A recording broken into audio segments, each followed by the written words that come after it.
apraksia verbal itu? Apraksia verbal adalah gangguan motorik bicara di mana seseorang kesulitan untuk mengatakan apa yang ingin ia katakan dengan benar dan konsisten, atau kurangnya kemampuan mengurutkan gerakan yang diperlukan untuk menghasilkan bunyi ujaran secara akurat.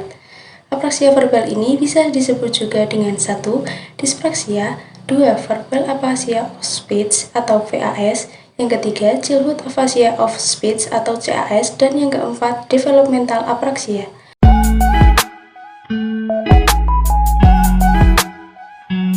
Namun, penyebab apraksia ini bukan disebabkan karena adanya kelumpuhan, kelemahan, dan keterlambatan otot.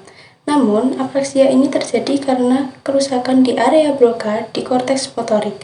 Bisa jadi karena kelainan genetik, stroke, penyakit Alzheimer, atau penyakit degeneratif, trauma brain injury, atau bahkan tidak diketahui penyebabnya loh.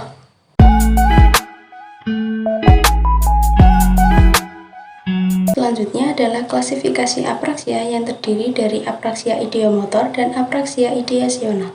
Yang pertama, kita akan masuk ke apraksia ideomotor atau apraksia ideomotor unilateral. Apraksia ini tidak mengalami kehilangan pengetahuan terhadap suatu objek atau isyarat, tetapi ia memiliki ketidakmampuan dalam menggunakan gerakan motorik dalam kinerja gerakan yang diperlukan menggunakan suatu objek dan membuat isyarat. Apraksia ini bisa terjadi karena adanya lesi di parietal dengan kemungkinan perluasan ke frontal. Yang kedua adalah apraksia ideasional. Apraksia ini adalah ketidakmampuan menggunakan objek atau isyarat karena kehilangan pengetahuan atau ide tentang fungsi objek atau isyarat tersebut.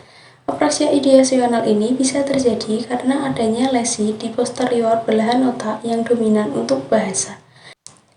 Ciri-cirinya adalah gangguan melaksanakan serangkaian tindakan yang memerlukan berbagai objek dalam urutan yang benar untuk mencapai tujuan yang dimaksud.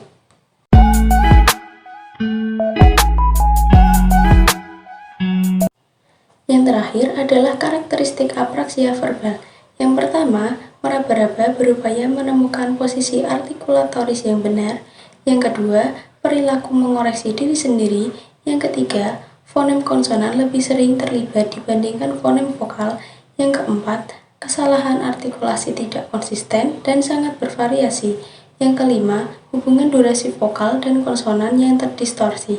Dan yang terakhir, perubahan intonasi.